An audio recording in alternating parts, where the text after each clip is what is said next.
You can cut it and then just make it look like I'm really like sure of my answer, and I just go, Mr. Blobby.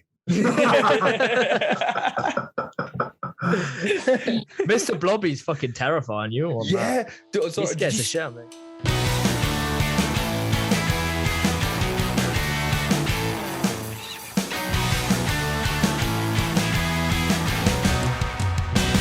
Welcome back then, team. Welcome back to the Scratch Record podcast. We are joined today by a band who actually I'm going to lead with this topic with you. You actually have one of the longest fucking tours I've seen for a band, like an up and coming band. It is unbelievably long, isn't it, Joe? The amount of venues that you lot are playing is crazy. But we're actually joined by Gender Roles today. How are we, boys? You all right? Yo. Yeah, good. Good. So go on then, talk us through this like rally of a tour you've got planned, because you're going fucking everywhere. Yeah, I think.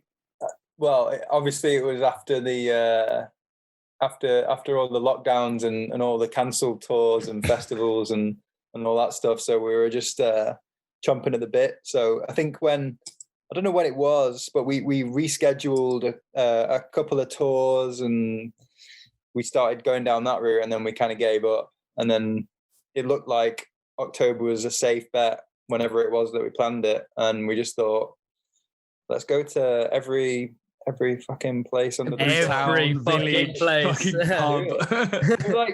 We didn't get to, we toured our first album, Prang, and we did like one headline tour in the UK and one headline tour in Europe. And then we're like, we've written a new album and we've done all that stuff, but we're like, we need to give the first album its last hurrah and take it all over the place. So we're going to do that, and then we're going to go for another like 4 weeks to Europe after that. We'll announce that soon, maybe when this podcast is out. Little plug. Amazing. Yeah, we just want to get at it. We've just been chomping at the bit, like playing like constantly over lockdown. So we're ready to sort of burst some eardrums. Absolutely. Sorry, I thought you were going to start then. No, I froze for a hot second. Fucking Zoom. I fucking hate it. And I think that's sick that it's kind of, and we've had a few people have this vibe of like the one benefit of this last 18 months is that pent up energy to be able to just be like, let's go out and play everywhere in the UK, everywhere in Europe. So I think that's sick. That's going to be really good. Is it anywhere in particular that you're most excited to be playing that's coming up? We're playing some new places, aren't we? Some places we haven't been to before, which I'm excited for. We haven't played Exeter before. And yeah, we're visiting a lot of places. Start off in Plymouth. I'm excited to go there again. I like that place. Right. It like genuinely, I'm sat looking at it now, and you're just playing fucking everywhere. Like, you see these bands that like they play, they do a headline tour and of like a up and coming sort of level thing, and they do this little tour, and it's they'll do the major cities and they'll get into the odd place here, and you look at some of the places you're going. I was like, I didn't even realize they had much of a scene there in some of the places where you're playing. Yeah, I'm kind of worried that no one's going to be at many of those shows. Which I think see. Yeah, you have. I think I'm going to try and get myself down to the one you're playing in Leeds.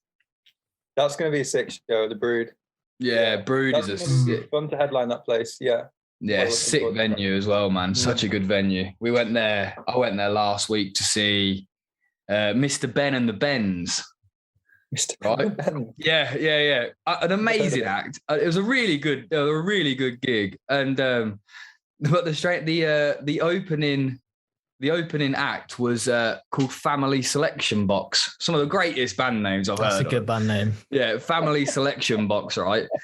And it was this bloke, and he wasn't an Aussie, but he looked like, if you imagine what someone who like an Aussie wicket keeper is built like, it was him with a big tash, bleached hair, hat. It worked perfectly. And then the headline came out, and it just was Family Selection Box with a different person. Family Selection Box were the Bens. What? And I was like, this is like the character development that I got from this gig. I was like, I felt like I was watching an anime character arc. Literally haven't heard about this. So they supported themselves. No, yeah. So Mr. Ben, I'm assuming, was the extra person, but the Bens of Mr. Ben and the Bens was family selection box. Right. That's fucking mental. You're right. Yeah. And the only thing, and it took me a minute, and it really upset me that it took me a minute to recognize who they were, because the only thing that they'd changed about their appearance was put a bright green suit jacket on, and it did throw me for the first track. It threw me, and then I was like, fuck, I thought I recognized them. It was like they put like one of them shitty. It was like when they put one of them shitty disguises on, like a pair of glasses, and they went completely under my radar for at least 5 minutes. That's fucking mental. Yeah, I'm this tour. Then I feel like we are going to keep going about it, but I always am kind of obsessed with it because I think that's, if I was to be in a band, that's the exact thing that I'd want to be doing. So, what is your guys' vibes like on a tour like that? Like, is it a big minibus? You all travel around together? Is it sleeping in cars, or is it kind of you've got some nice hotels booked out in every place? Like, how bougie do you go with it? Sorry, I've just moved rooms. We haven't booked half of the sort of accommodation or anything yet, so I don't know where we'll be staying or what we'll be doing. On the streets, like a mixture of staying in someone's houses, like floors and stuff, and maybe occasional sort of hotels, because it is a fucking long tour. So yeah, I want to make sure we get some good sleeps in. So. Well, I mean, if you do need a place to kip in Leeds, I literally live around the corner from the venue. So if you are genuinely struggling, shout me, and you can kip on our floor. Yeah, nice. Hopefully, just save some money. Yeah. Where did you stay so we played Reading and Leeds like a few weeks ago, and we did like a couple of warm-up shows. And where did you stay in London, Jared, that night? I stayed in a hotel by myself while everyone else slept on floors. I like that. Yeah. What a prick. I'm sick of sleeping on floors. Yeah. I'm really sick of sleeping on floors. That's amazing. I was so jealous of you as well, because I got we're staying at our mate Jim, and we played in like Seabright Arms in Bethnal Green, and our mate lives like around the corner, so we usually stay at his. And then I went to sleep with our mate Harry, who comes and like does merch, texts for us, takes photos and shit. And as soon as I put my head down, I heard him start to snore, and I was like, "Oh no! I remember this now." He snores like fucking like a legend. And then I was like, I had to go into the corridor, and my airbed went down. And, like, I've got like one of these like Fitbits, and I slept for like an hour and a half, 2 hours that night, like before we played like Reading, and I was lay there just thinking of Jed, like in his hotel, just like. Yeah, I'm picturing him walking out the next morning. He's had a full English. Yeah. He's had a bath and a massage, and he's like, "You're right, lads, sleep well." Clothes have been dry cleaned. Yeah, I actually had an awful sleep as well. But where I was staying was a really seedy hotel, and it was right next to a fucking train track. All I could hear all this trains constantly going past. It was fucking horrible. This tour's going to be brutal, boys. I'm not going to lie. If this is the accommodation organisation, it's going to be brutal. You've mentioned it there, so I think it makes sense to go straight into it. Reading and Leeds, how was that? That's huge. That was crazy. Yeah. That must have been a mad thing to play. Like, I always think a festival like that is so prestigious now. It must just be like exciting. Yeah, especially like it was. It's hard to say this without sounding like up your own arse, but it was like a really big festival, like when we were growing up, and it was like kind of the first festival that you go to with your mates and stuff like that. So it was just a total trip to like play it, and yeah, like a proper bucket list moment. Yeah, and it was crowd was good as well. Like in Reading especially, like we were first on our stage, and there was a pit. There was people going mad at like 12:30. So yeah, we were stoked with that. Yeah, it was really fun. No, so did you get to see any of the other acts while you were there? Who did we see, Jed? Who did we see? Two Door Cinema Club was one of them. Two Door Cinema Wombats. Club were fucking sick. Yeah, they were No. great. Yeah. I'm not normally a fan of indie music, but yeah, they were great. Yeah, Wombats. Who else did we see? Saw a bit of Stormzy set. Oh yeah, that was actually pretty good. Bob Dylan, who was playing on our stage as well. Oh yeah. I can't remember, we didn't watch too much really, did we? Because we were busy having to do like interviews and stuff. So Yeah. yeah. We'd be The like life doing of rock press. stars. I know, yeah, exactly. You got to do what you got to do. And the food, we got like the catering there is fucking bonkers. Yeah, so good. So nice. So fucking good. We played and then we'd like drink a few beers, go and do some press, and then like for like 2 or 3 hours and not be able to eat, and then just drinking more, and then it's like I'm gonna die now. Yeah. Eat all this beautiful food, and it just like brings you back. So good. Oh, that's amazing. It That must was- be yeah, quite it was nice to play that set nice and early, I always think, and just sort of do that and enjoy it, and then just be like, now we're just at Reading and Leeds. We can just have a fucking really good time. Yeah. Yeah, exactly. That's like Download, isn't it? Like we're playing Download next year, and we play at like 2 or 3 p.m. on the Friday, and do for we? the rest of the weekend just to. Oh, well, Oh, Amazing. that is perfect, because then you can just vibe for the rest of it, can you? Love it. Well, I wanted to just interject with a story we've just been to a festival this weekend, and we've said we were definitely going to tell this story. But Joe, what happened to you, my friend? So we've just been to Park Life, and you know, you lot said that you lot couldn't get food because you were busy doing press and stuff like that. Well, we didn't get any food because we were busy drinking red wine. So much red wine. But we'd literally just arrived at Park Life's in Heaton Park, and we just arrived to Heaton Park. We watch, who do we watch first up? We went and saw KSI straight away, right? Surprisingly good. I was very, I felt like the 13-year-old boy in me was like, I felt like a proud brother. I was like, this is amazing. I've been watching you playing FIFA, and now you're here. But after that, we lost Joe. Where did you end up? Right. So, I blame you and everyone else completely, because I was clearly a bit of a liability at the time. Hadn't eaten anything. We drank a lot in that pub beforehand, like a lot. Oh, no. Saw KSI, like I remember being like, yeah, I can remember the set. It was decent. And then we were going to go somewhere else. So I was like, yeah, following everyone. And I remember just losing sight of everyone else and being like, shit, okay. Like, I need to gather my thoughts. So I sat down on this verge that was overlooking the stage we'd just been at. And I was like, right, I'll sit down and I'll come up with some sort of plan to ring them. I was going in my head. And then all of a sudden, literally the next thing I remember is someone kicking me with their foot and being like, are you all right? And like, I literally like opened my eyes, looked up, checked my time. It had been like 2 hours. I'd sat down and then just fallen asleep on the floor at Park Life. It had gone dark.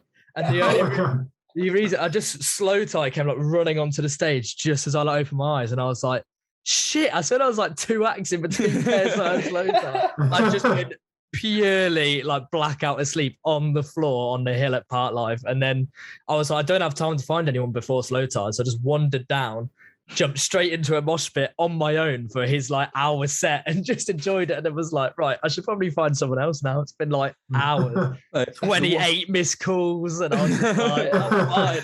The worst thing about it was where he passed out was literally right next to where we were standing. But for a festival, obviously people wear edgy gear. Joe was in like a full camo fucking like outfit. He was in camo trousers and then was wearing our mate's like green Parker. And so we couldn't fucking see him on the grass. Because we were all pepped and we were like, I'm so glad this camo actually worked. Yeah. I missed him. An hour and a half, I was wandering around this fucking verge and he was right next to me. That's what it's all about. But yeah, that's what we'd be doing if we played early on a Friday. And then the Saturday, Sunday would just be chaos. So yeah, this is why we'll never get booked to interview at a festival. Yeah, We'll have like 2 slots and then be fucking pepped. I like it. Well, I think obviously you lot on a bit of a grind with the tour, and it seems that you've been on a grind for a while as well, because I was looking, you've been a band since 2015. So I'm intrigued by this. Let's go all the way back to 2015 and let's get into how Gender Roles started. Where did it all come from? It was Our question, lads. the classic story. It was at I used to have a place in Brighton that was kind of like a bit of like a party house. It was on like a busy street. And then when I met Bennett, I think I've met Jared before, but like maybe not Bennett. And then we were both at this party for Pride, and they were at my party for Pride, and then we just sort of met, and we were just sort of like, do you want to start a band together? We all like the same music, like passing around the aux cable and that shit. And then, and then we actually did it. We talk about starting bands and shit, but then we actually did it. We just wanted to, like, a few of our mates were playing in bands like the New Tusk and Broadway, who aren't like together anymore, but all we wanted to do was, and Bird Schools and bands like that, like all we wanted to do is just play gigs with those guys, like play house shows. So that's why we started the band, because Bennett had a load of songs and we worked on them and put out an EP. And then the first tour that we did was with Broadway. We went out with those guys. That was like 2016, I guess, or I think so, yeah, something like that. And then people started to like show up to our shows and, you know, do like, and we turned into like a real band that people wanted to see. It's always a good progression, mate. Do podcasts and weird shit. Yeah. You get DM'd by two random lads to do a podcast. Sounds amazing. Yeah, that's class. I think it's sick to be able to, I think, and we say about this a lot, and, you know, actually just making that decision to do it is like, you're already like well on the way to doing good things. And it must be good to support someone who you picked out to be like, we want to go on tour with them before you did the band. Then you were like, oh yeah, actually we've just done it. That must have felt sick. That was, even that Broadway tour, that was like, just doing that at the time was like, this is killer, this is it. Like, just going out with our mates, they were like, they're one of, like, they're all, to all of us, they're like a favorite band of ours. Yeah. So like, and then it's been loads of stuff like that, like playing Reading and Leeds and like other bands. Like we've been lucky to go on tour with bands like Pup and Touche Amore and like Jamie Lennon, who's like a pretty big hero of ours. It's like kind of crazy and weird, and just to get offered those things, but it's what we're in it for. Absolutely, it is mental. Like we say it loads with what we do, is like, if we hadn't have started it, like we still would have been talking about starting it. And now a year later, we're now, you know, talking on calls with every man and their dog, and we're doing what we enjoy doing with the podcast side. But now we've got all this like TSRP Presents stuff where we're putting on gigs and that as well, which is like, it all comes from like this weird little seed of an idea of being shit-faced, like we all have been chatting absolute bollocks about being like, yeah, let's do this. It sounds like a fucking great idea. And as soon as you do it, you end up at this complete different step of just doing like, just things where you go, fuck yeah, that's pretty cool. That's pretty cool. We've had some really sick ones, like from what we're doing. We had like the Wombats on, and then we had like Twisted Wheel, and now we're just doing a gig with a lad called Lou, who we've like kind of been watching and been like supporting for quite a while now. And he's like, when we're doing his debut gig and stuff, which is fucking mental for us.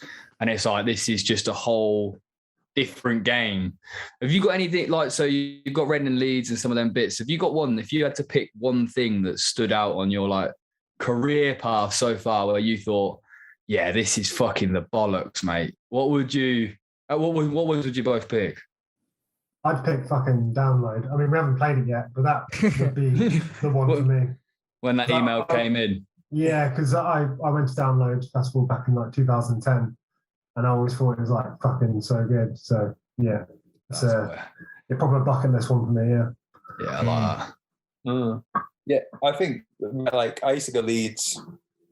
I think I first went Leeds in like 2006. I used to go with my dad and my uncle, and me and my mates just used to go, and yeah, that was pretty wild. Even just, yeah, I used to just always dream about. I used to read NME a lot, and I used to just dream about going on tour and, what would it be like, you know, like going to all these places, and it's never what it actually seems, but like just going, just I mean, like the American tour that we just got. We're doing in 2022. Like that's for me, that's like, I keep looking at that tour and looking at all the places we're going and being like, that's mad. That's so mad. You know, like it's like you said though, like it takes, like you can have the ideas, but then you've got to do it. And then when you get to the next point, it never looks anything like what you expected. You learn so much from doing it, and it's like, yeah, it's cool. It's cool to just have a go at things and then see where you end up, and not take it too seriously, but you know. Yeah, I always think it always seems cooler in retrospect too. Like when you look back at it and you go like we've literally just announced that Lou gig, and I kind of now like, yeah, even though the tickets aren't on sale until like Friday, they will have been out when this goes out, but it'll go out on, the tickets go out on sale on Friday, but we're now looking back at it and going like, yeah, that's pretty sick. We've just managed to book that, like just to be on like our little like promotions label is like just fucking nutty. So it's like you end up just thinking like from like one pissed idea to end up here, you're like, yeah, that's cool. But then you're still hungry for the next step. Like never get comfortable. Just keep running. The goalposts will always move. That's the aim of it, isn't it? It's like we're always doing that, and we're always like, you know, we'll do something and then like we'll get offered to like support a band on tour, and then or we'll be like, oh, can we go on tour with them? And then like our people are like, no, you're like bigger than they are. You know what I mean? They come on tour with you. Yeah, like weird shit like that. And then it's kind of crazy, but I try not to think about it too much. Just do what we what we want to do between the three of us. Well, without letting your heads get too big, I think it'll bring down a tone, and we'll switch it up to the absolute classic of you've had all these amazing gigs and tours and stuff, but you must have had some shit ones as well, because the amount you've seen that you've played, there must be a couple of decent little stories. Mate. Yeah. Sold out rooms every single time. No, there must be a couple you can give us that weren't quite as amazing. I want to know. I always want to know what Jed's going to say with these things. Well, I think I would say the same as what Tom would probably say, which was we played Always the Sun was that 2018 or 19 or something? I can't remember when that was. I think. Where is that? Is that Guildford? Yeah, Guildford. Yeah. And it was fucking pissing it down, and they had to close off our stage. So just before we were going on there, they're like, you can't play. And we're like, oh. And then Tom was like kicking off really badly. So they, what did they do? They moved all of the equipment to this makeshift stage that was in like a tent. It was an acoustic stage, wasn't it? It was in the what stage? It was just like an acoustic stage. So yeah, that was it. Really shitty stage that wasn't meant for like bands to be on or any gear. Yeah. Yeah, so they moved everything by like these vehicles, and then eventually set up the stage, but it wasn't like lit up in any way. So we were like playing in the dark, and the stage was like, the floor was just like moving about, wasn't it? I remember like almost falling over like quite often when we were playing. And yeah, we played really awfully because it just like sounded like shit. But yeah, I think people still enjoyed it though somehow. We met loads of people at that. I still meet people at shows who were at that festival slot. There was like 20, 30 people there maybe, but wow. So we find every bloke that was there, every person that was in that room. But yeah. Well, yeah, what other ones have there been? Have you got any? I was thinking of that Swindon one. But that's always a good start to a story. It's all started in Swindon. It all started. We played like there was a band on who opened, and they had the biggest crowd. That was on the Broadway tour, wasn't it? Yeah, and then we just played to the opening band's parent or like dads, just like 3 dads. That was it, and the sound man. That was pretty pants. But there's loads of gigs like that. There's a gig that we did in Antwerp that was like the worst turnout for the last European tour we did was insane, and we like sold out the first shows in Europe, and it was like crazy, like going to these new places. And then the last show was just like a bit of a washout, No one. Such a letdown. And we like, when you just kind of know it, and we'd already got to the end of this like month-long tour, and then we were just like, not checked out, but we were like, it's gonna be there's no one here, blah blah blah. Yeah. And it fucking ended up on YouTube. So if you're a bit bored tonight, go and watch it. Go find it. I definitely am. I want to find it now. I top comment the other day. I went on it and I saw like a few people commented saying like we've got a song called Tip of My Tongue, and they were like, oh, they really don't like playing Tip of My Tongue. I was like, what? We don't even look like angry. We're just like, what? Where is it? So, sometimes the worst gigs end up on fucking YouTube. Yeah, mate. All the things that you don't want to end up on there end up on there every single time, no matter what you fucking do. Yeah, it always is the way. It is the way. I bet them European tours are pretty sick because there isn't many people that like even get the opportunity to do that. Were you when you started getting them European tours? I bet that was fucking mental and going out, traveling out that way. Yeah, it's what we're in it for, mate. It's what we all want to do, like while we're in the band. And, so it's the best bit. Yeah. Absolutely. You must have some decent kind of management involved with this though, or do you organise these sorts of things like yourself, or have you got, because a lot of bands could probably do it that don't do it because it's a lot of organisation but especially like the European and like an American one, like that's mental. We don't really, no, we don't. I sort of started booking shows. We've got our boy Connor at our label BSM, Big Scary Monsters, and then he helps a lot with stuff like that. But we kind of just started off doing it DIY and just carried on, and then we'd get agents and managers approaching us and being like, "What, you've not got an agent or a manager?"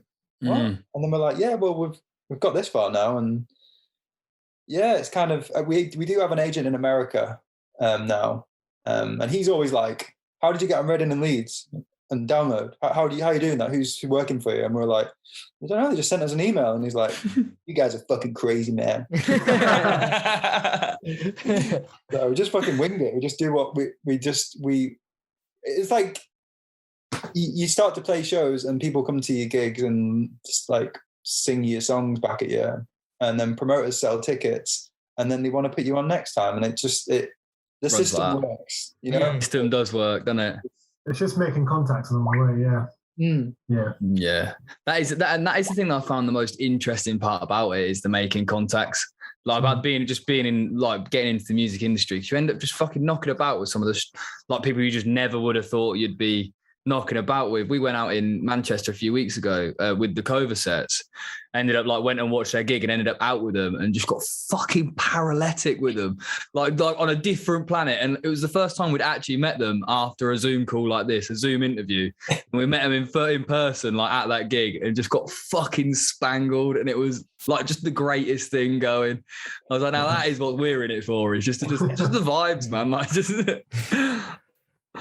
Oh yeah, you're making me nervous about October now, about my liver. Oh yeah. That's it. Now that you've done one interview with us, we're just going to follow you around to all your shows and make you come out afterwards. That's how it works. Just get you fucked up.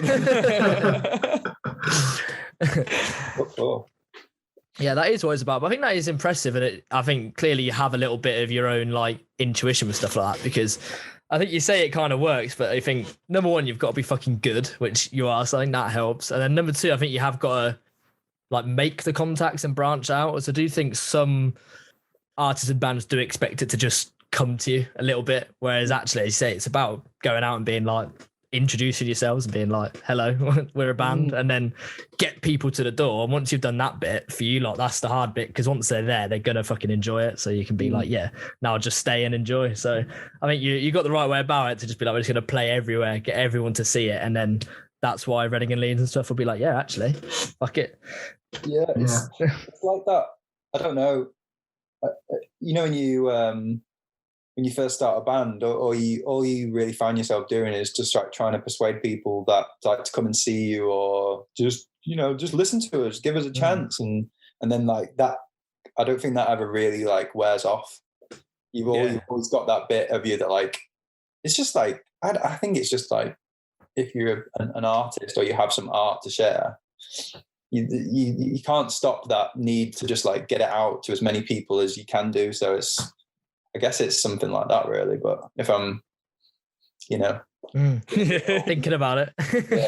Yeah. I think it must stop at some point, hopefully. I mean, I'm not picturing Alex Turner texting all his mates still being like, "Oh, begs you stream a new album." Yeah, got a new song coming out, lads. If you wouldn't mind, put it in your group chats. Can you share the link for us? Can you put it on your story?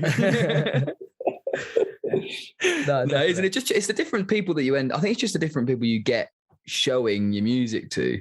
Have you got? It's something that I think about quite a lot. That if I had someone that I'd want to show what we do to, I don't know who I'd pick, but do you have someone that you'd love just to hear your music?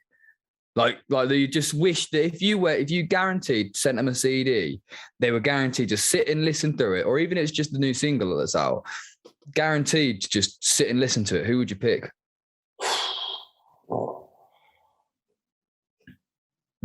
Good. It's always a good question when you get that. I like it. Yeah, I now make a mental note of being like, let's cut this silence out. Yeah, it's a good question. It's good. I'm like, I know they're going to be thinking for a minute. Take time. Yeah, you can cut it and then just make it look like I'm really like sure of my answer, and I just go, Mr. Blobby.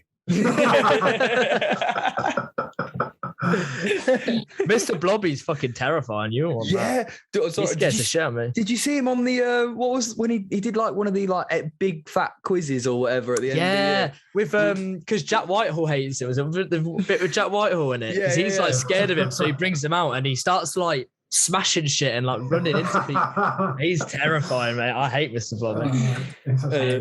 I'm more scared of the bloke that's inside it, because I think you've got to be some creature to be inside of a costume like that. Yeah. Sweaty creature. Yeah, sweaty, strange man. Weird guy, yeah. My mate, she was like, a friend of hers went to, was it like Noel's house party or something where Mr. Blobby was on? And like her friend from school went, and then Mr. Blobby like jumped on her and broke her arm. Mate, the guy's a menace, honestly. It's crazy. So yeah, Mr. Blobby. Mr. Blobby would be the one you'd pick. Yeah, just to stop him attacking you from the sounds of things. Scary bastard. It might rile him up. It might get him all like, yeah, imagine you look round at a General's mosh pit and Mr. Blobby's just in the middle of it. Come on. Just throwing fists, like roundhouse kicking everyone that gets to the middle. I don't know who I'd want to listen to our podcast, though. I think that would be you'd have to pick the right crowd, wouldn't you? Yeah. I can't think Elton John's going to love it, but I don't know. He might. He sounds like a laugh, Elton John. Yeah, I was going to say he's had his party times, hasn't he? I think he'd enjoy it. Some shit, man. Yeah. He would be cool. Who would you go though, Joe? Who would you pick for the podcast? What, to come on or to listen to it? To listen to it. I don't know. I'd just be thinking who's going to give us the most growth if they retweet it. Whoever's got the most followers, basically. Joe Rogan. Joe Rogan would be the one. Get under his wing would be nice. Yeah. Joe Rogan or like a True Geordie or like one of the bigger podcast guys. I just think could be. I don't know. I feel like I want to be like, oh, here he is. I promise it's good. I've been trying. I'm now you've said that, like I've been kind of obsessed with Joe Wicks over lockdown. Oh, he's the most wholesome fucking wholesome guy going, isn't he? Like kind of role model sort of thing. Like so, but I reckon he'd hate us. Right. Do you think? Yeah, I think he'd be really enthusiastic and like he'd probably come to a show and be like, that was really good. Oh, I got a bit of a sweat going as well, but I reckon he'd hate it. Yeah, he just kind of stresses me out. Like, no one needs to be up at 5 a.m. doing fucking star jumps and just sit down, lad, and have a bacon sandwich. It's too stressed. There's people who are like, they make their whole life around being that inspirational. It's kind of like, no one's actually like that in real life, you know. I reckon you'd meet him and he's just like got a can of Stella and he's regular. Just like, yeah, he's not like that at all. If he Yeah. is, that'd be fucking perfect. I hope he is. Like, I hope it's like, that's how I like to imagine the Queen. The Queen's another one. Like, she can't be like that all the time. Mm-hmm. Like, do you think she just sits and like chain smokes silk cutting like in front of the TV? Like, yeah. Philip. Well, she shouldn't be just saying that much anymore. Shit. They get cancelled. That's the aim of the game. That means Yeah. someone's talking about us. Yeah, no, that's all we strive to do. The Queen is a good one, actually. Getting the Queen to listen to our podcast would be good. I think the Yeah. Queen being a fan of anything, like, don't think she's really allowed to have opinions, is she? Yeah, I wonder what Probably. favourite band. Yeah. Does she Oh. listen to bands? Is it just Queen. classical? Like, Queen. She must love Yeah. Queen. oh, I've got to. Queen loves yeah. Got to. We'll try and get her on. Yeah, I'll send her a DM. See what happens. Just send her a message on Instagram. I'm sure someone will pick it up. Yeah. Have you got one then, Jared? What you got? What are you thinking? Fucking Shrek, why not? Shrek. Yeah, I mean, fair enough. Yeah. This was a question I was asked the other day, what the best Shrek is, and I still think it's the first one. Yeah, it's got to be. It's got to be. I don't think they ever topped it. I've only seen the first and second. I haven't even bothered with the other ones. Yeah, they went downhill. It's either the first or the second one. Third one's got its moments, but it's not. The third one, I think, has the most like memeable moments. Mm. And that one where like, do the roar, and it's like in the. It could be the third one. I don't know actually. That could just be me. That remembers such. No. Really That is a meme. That is a meme. You are correct. Is that the one where like the really really big Mr. Gingerbread Man? No, that's. I can't remember. Shit, the Shrek knowledge has been found out. All right, we should pull it back a little bit. I think. Yeah, let's- I feel like it's been a long day. I was settling into chatting shit too much. Gender roles is an interesting name that you've probably been asked about before, but let's get into it. What's that about? Is there some sentiment behind it? Is it random shit? What is it? It's not no, it's kind of the antithesis of like making a statement, but I guess at the same, it's not a serious thing. It's not basically our mate was walking home from Sainsbury's with his girlfriend, and she was carrying all the shopping, and he went, gender roles.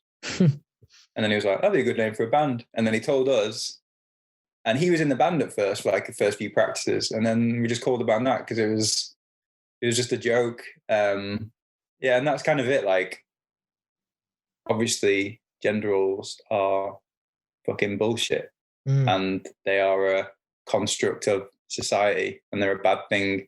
But like, we're just sort of pointing and laughing at that, and it's purely a joke. And yeah, that's the best way to sort of explain it. It's not like we're not trying to say anything with like anything political or anything like that. But if we've been asked this before in some interviews, and I think got into some like we can talk about it and stuff, but it's not why we called the band that. We called the band that because gender role was like it was just a funny thing to call it, I guess. Yeah.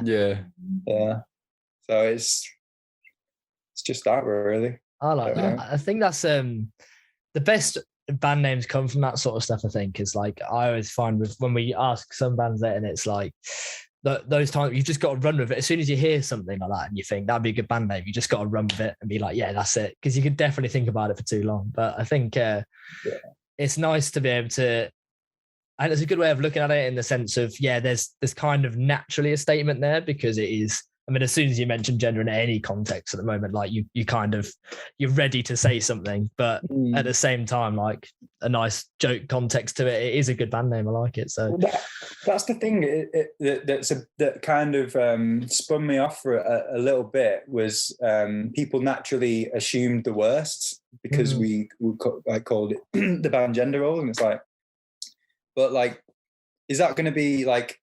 Is everyone's like immediate reaction to something to be like, okay, can I be offended at this? Can I see this in the most negative way? Or like, you know what I mean? Like that seems to be people's go-to thing. It's like, it kind of, it sort of took us a bit by surprise at first when we had people reacting that way. And then we had to be like, no, it's a joke.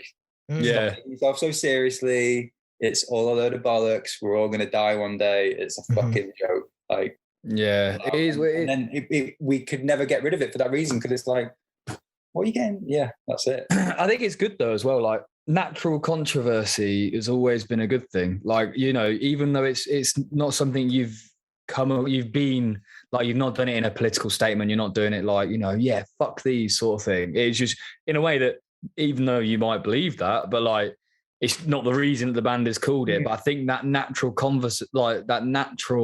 controversy causes conversation, doesn't it? So, you know, as soon as someone sees a band of that title, they're going to automatically want to go check them out. And what they expect probably isn't going to be you lot doing what you're doing. So what they expect with a name like Gender Roles, they're probably not going to be expecting that. So it's like that almost like natural controversy causes them to get involved anyway. And then they actually go, oh, that's not what I thought it'd be.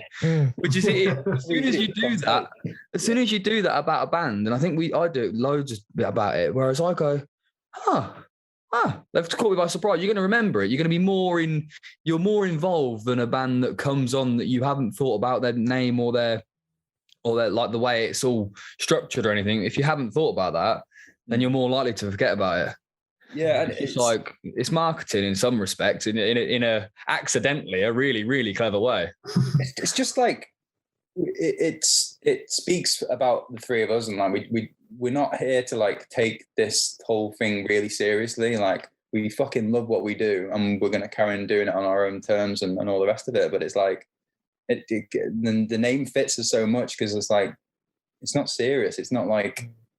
We're not doing it for that reason. It's not like an earnest like you come to one of our shows, and then like you're not gonna feel any of that. You're just gonna feel like it's you know, it's where am I going with this? You know, we don't take anything seriously, and it's just a fun thing, and that's what you're gonna get when you come to a Gender Roll show. And it's like, if people get their back up in the wrong way about it, it's like, you obviously don't understand us or the band. So. And to be honest, you don't want them people around you if they ain't going to give you the time of day to understand. Yeah. So each to their fucking own. Each to their own. Yeah, it's quite nice. You can, even just with the name of your band, you can kind of filter out all the wankers that don't get it. Because there'll be people that just see it and be like, fuck that. And you're like, yeah, sound, fuck off later. It's like, kind of like a natural filter on the band to be like, yeah, anyone who's like, yeah, that's cool. And you're like, yeah, you can come in. You can listen. Yeah, here we go. No, I do think that's really good. Do you get people like really expecting different music from you? Because I'll be honest, I can't even remember how we first discovered you or when, but at some point you would have gone in a playlist and that sort of stuff. And I feel like even with what you're saying, like when you see the band name and stuff, I'd probably expect something slightly different of like to what your music actually is. So do you quite enjoy that surprise for people? Or have you never thought about it? Because I don't know what. So here's the cool thing that I've learned about like being in this band, and like this is kind of like the most popular like band I've been in.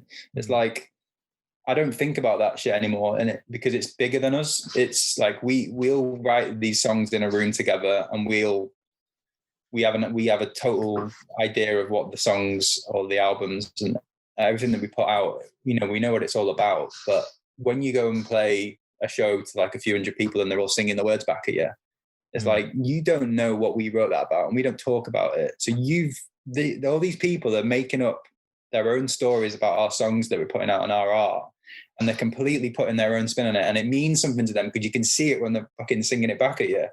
So it's something way more. So like, I don't think about it. It's not that I don't care. I'm just like, yeah. And then that's kind of a big thing for me that I've picked up in the past few years, is like, yeah, we'll do whatever we want to do. And the three of us, we're really happy with what we're producing. And we do our own, we reach our own goals and stuff like that. But I don't know what we sound like, but people dig it, and you know, like they've made up their own story to it. So it's bigger than us. So I tend not to just get caught up with all that sort of stuff. I think that's quite a good way to look at it, really. Like a lot of artists that are in that really successful manner always say how they've created that art, and then they've kind of like, it's not their art anymore. It's just the world's art. It's just out there in the same way that a painting's out there, in the same way that a book is out there. It all means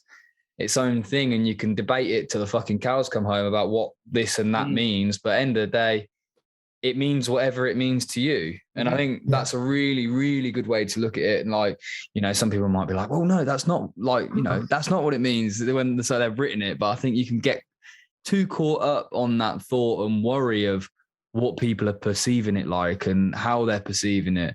And, you know, we've done little things that we're never, ever going to tell people what it means. Never, ever going to tell people what it means.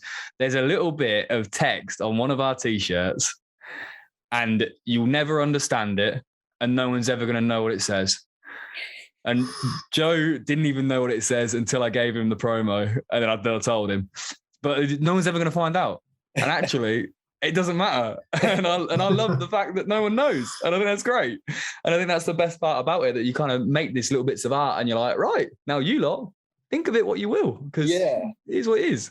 That's what it's all about. Like, and it helps you to. It just takes the pressure off as well, because I think we've all been there where you over scrutinize things, and particularly art, which is like so subjective and all that stuff. But like, get it to the point of where you're like super stoked with it. But then don't overthink it and stuff. It's funny that we were interviewed once. I don't know if it was kind of like a lost in translation thing, right? But it can backfire. Like we did an interview once when we were in Europe, and it was like sort of backstage, and we're chatting, and we've got a song called "You Look Like Death," and the interviewer asked Bennett, who wrote the words. They were like, "Why are you telling the female subject in this song that they look like death? Do you not think that's quite like offensive?" And like, I don't know if they mentioned like the word patriarchy or something like that. And then like we were like, whoa. Hold the phone. Hang on. Bennett was like, that's like self-reflecting. I'm talking to myself. I'm saying I look like death. It's reflective. It's like the narrative of the lyrics. And then they were a bit like dumbfounded and mental. Yeah. So that it's one of those examples of like, sometimes people want to take something in the most negative way sometimes. And I think the worst part about it, I have this discussion so much with so many fucking people, because being in like media and some description where you're always writing titles and doing thumbnails and everything like that, everyone's just trying to get something that people are going to click on. The best things that people click on are controversial topics. Yeah. That's why I can't watch the news anymore. That's why 9 times out of 10 what you watch on YouTube shite. Like, it's just sheerly because everyone's just trying to catch you in that net. And it's always going to be negative. It's always going to be something like that that's spun in a certain way. So actually, to be really frankly, they might not have ever listened to that track and just read the lyrics and went, we could catch them out here. We've got something here. And it's, in a really horrible manner. And I think we always say, we've got a gripe with mainstream media. And, we don't want to do what we do in the same way that they do, because we think it leads to a messy road where it just is a lot of negativity over a lot of fucking nothing. And I just, it's been quite funny when we've slowly started doing more and more things with like bigger companies. Like we did something on the radio with the BBC a few weeks back, and we were on there, and I referred to them as mainstream media, and I like referred to them back as being like, oh well, we're not mainstream media, so we can kind of do what we want. And the radio host was like, mainstream media, right? And I was like, yeah, like you lot. The BBC. No, the mainstream media. Because like they twist everything in such a weird way and don't actually find out about personalities. They're just worrying about their own stuff. And I think that's, you can always find that in like media, and it's fucked up. But Well, that was a tangent, wasn't it? I was quite enjoying it though. Yeah, I see that a lot. I see that. Yeah, it's. I mean, every time I'm back up north, I'm from like near Manchester, and so every time I go back up north and see my grandma and my grandparents and stuff, my grandma's always talking. She reads the Daily Express, and she's telling me about all these things and telling me that Jeremy Corbyn's anti-Semite and all these things, and it's like, that they write the things that they write. A lot of it isn't true. Yeah, it's not. People believe it, and there's generations of people that just, if something's out there and it's written, it's like, well, I've got to believe it. It's the news. Yeah. Now with our generations, we're like, God knows what it's going to be like in like 20 years time. There's going to be so much distrust in society. And I think back in the day though, you could trust it to that like almost like the people like our grandparents' generations, or they trust it in a sense of like someone will give them a paper. If it says you need to be at the church for this time, they need to be at the church for that time. Like it just is what it is. Like, no one really read more than just like their town. Like, you know what I mean? There was such a small thing, or unless it's to do with the Queen, or unless it's to do with some form of war, which is all quite important. Whereas nowadays, like, I don't give a fuck whether Kim Kardashian's bum looks too big in them jeans. Do you know what I mean? Or like, yeah, you do. I mean, I do. No, I think like it's they twist it just to get people to buy it. And like nowadays, saying what you're saying with your grandparents, like the whole things, you got to just read it through. There's no actual sound news. Like I studied philosophy for ages, and my whole thing was to have to pick apart arguments and whether they were actually sound and like trustful, and whether you could actually take what they were saying as being a fact. And by the end of that, you realize you can't take anything that anyone says in any form of paper as fact. You can't take anything unless it is literally like numbers and makes logical sense. Then like you can't do anything else with it. It's always going to be subjective. It's a tough world. Yeah. Do you know Navarra Media? Are you familiar with those guys? No, not really. Yeah, they're like they're sort of like a anti-establishment media company, but they do like a live news show called Tisky Sour on Mondays, Wednesdays, and Fridays on stream it live on YouTube, and it's really cool. It's they're left leaning, but I mean, if you actually look at it objectively, it's centrist, but they occupy the space on the left that none of the mainstream media is even interested in. So if you're interested in some like actual good news, Novara Media, get on it. That is interesting. I've just given up with it all. I'm just giving up with news, man. Yeah, no, I do, and I think it's dangerous as fuck as well. And I know this, like, but that's why I think when there's like all this anti-vaxxers stuff and like flat earthers and these things, I'm like, I just feel sorry for a lot of these people, because sometimes when it's like if you read something from a legitimate source that is out there that will tell you something, and then you're gonna take that and be like, oh shit, okay, well, if so and so said it must be true. And then this whole like campaign of people believe something that is just not, even if that one thing they've seen could be true, but there's 99 other things that are more important and more relevant and more true than that. As you say, it's kind of like people do see something and go, oh, shit, go that way, and it's like that, having that breadth of being like, yeah, that, take that, but there's all these other things as well, and take that in. Whereas I think yeah, as you say, it's that whole clickbait thing, whereas if a media outlet can find that little thing that's going to get people to be like engaged with their media, even if it's really negative, they'll just push you towards it. But so the craziest thing about all that, the whole like anti-vaccine stuff is that, you know, like when it all first was a thing, like back in fucking early 2000s, where there was an actual article about like the autism. If you got given this fucking vaccine, you got autism, right? It was all false. Everything was proved. They proved against everything. But yet people still refer back to that paper as proof, even though it was disproven and everything was shown as falsehoods. And you're just like. And the guy was the guy who originally like falsified it or brought it to light. It was was there a documentary about us? I read something about the same thing, and it was basically like it was in his interests because he had separate corporate interests to smear the MMR vaccine. Yeah. And he was like, I just can't. He's like, it was so like, you know, it just ends up, you know, when they start saying all this stuff and the actual proof is against the one you're believing, you just kind of like, it just ends up in a news fashion. And this is why I lost faith in my degree towards the end of it. 'Cause I had a degree in psychology. And when the modules got more intense in third year and things like that, and it got like a little bit more focused and we were going in depth. And then I just slowly realized that what this like person is teaching as absolute truth to me is just his textbook that he's decided is absolute truth because he's done 3 studies in 25 years that show it.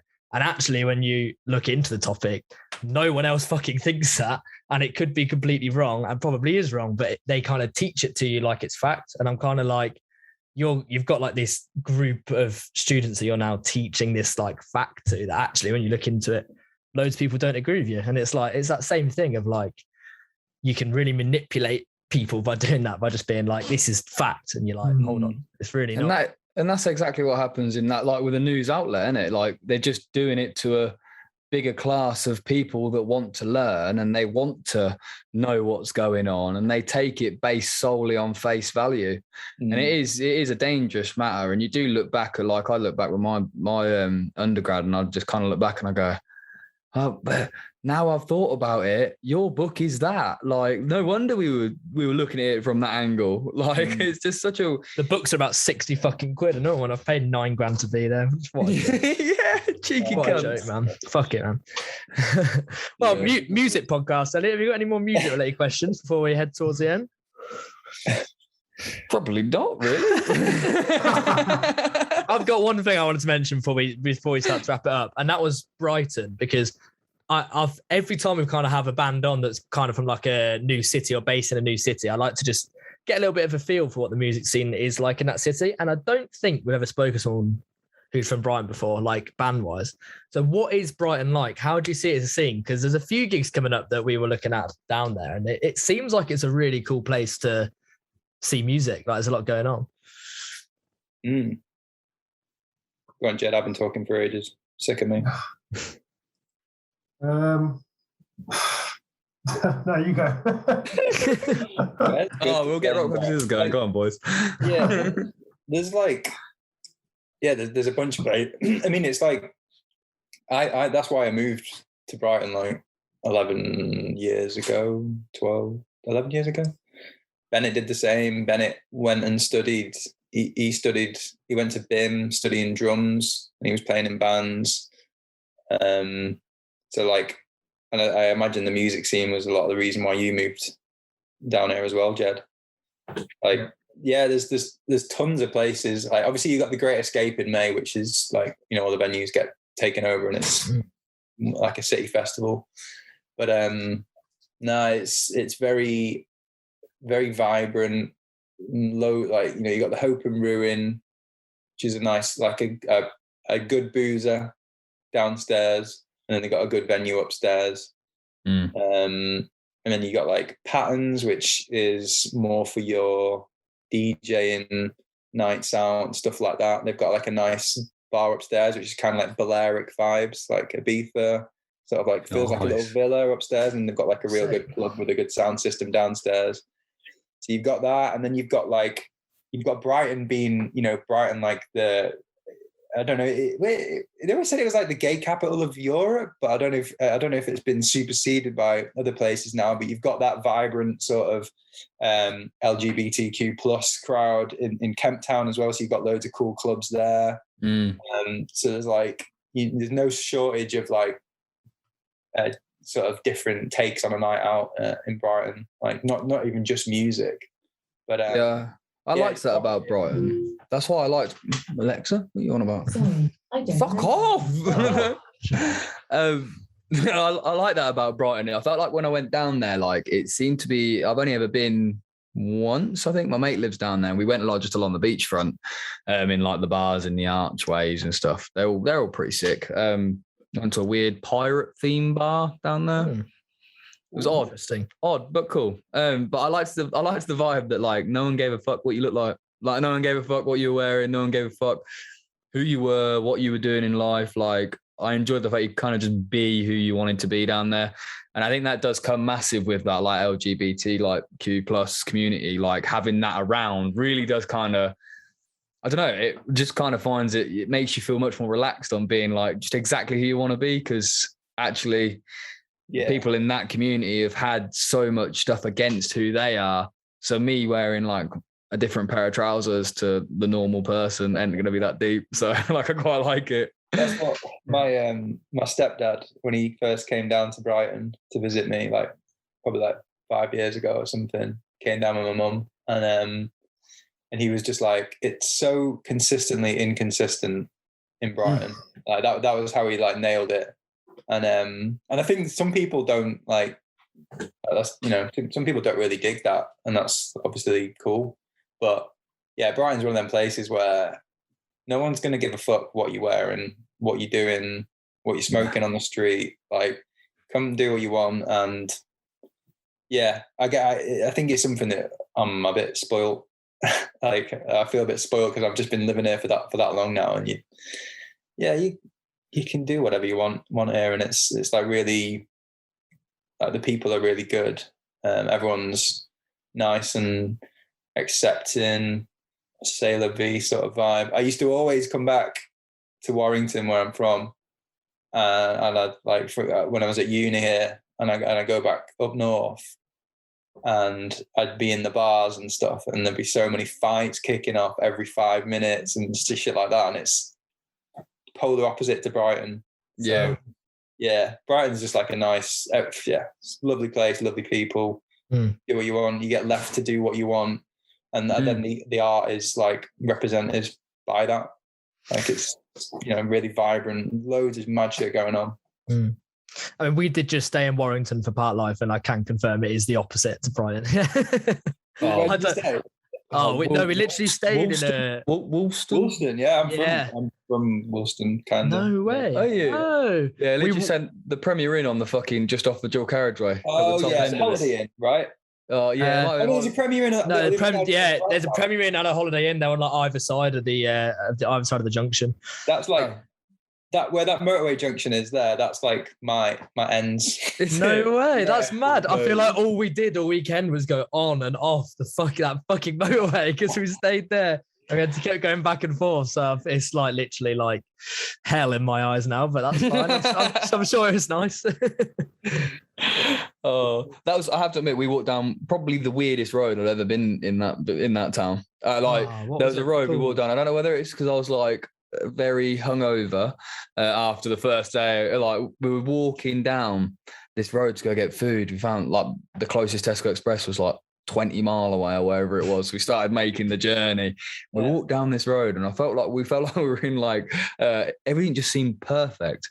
It was one of them really weird moments where we were walking down and like the grass was all exactly the same level, and like everything just looked like it was like scripted, and we were just starting to wig the fuck out. It was the pylon in the front garden that. Oh my god! Yeah, there was a pylon in somebody's front garden. Just filled it, but the grass around it was dead straight. I was like, "This is odd." Someone's combing that this morning. This was weird. But love it. I love Warrington. Yeah, the place of dreams. Good rugby team though. So yeah, true. You're not wrong. You're not wrong. Not quite Saints, but you know, not quite the Northampton Saints. Right. Well, I feel like how long have we been going, Joseph? An hour, pretty slap on, I think. Maybe ever so slightly over. So perfect. Well, it's about time we normally wrap it up around here. One thing we do before we kind of like finish wrapping it up is we all go around the call and kind of like shout out an artist or a band that's up and coming that we've been listening to recently that we think needs a bit more light to them, needs a little bit more attention towards their art. So have you lot been listening to anyone recently that you really think needs a little bit more attention? Yeah, Public Body. They just had a new single out, and we're going to be on tour with them in October. So yeah, check them out. It's like post-punky vibes. Very fast, very energetic music. It's great. Gets your head bopping. Nice. Class. What was that? Public Bunny? Public Body. Body. Not Body. Buddy. That would be It's another good name for a band. I mean, it's a name to be taken. Yeah. I might start calling them that. I'm sure they'll love it. Sick. Yeah, they look good. I was gonna say Bloody Death. Yeah. Yeah, they're like I kind of they're on tour right like this week.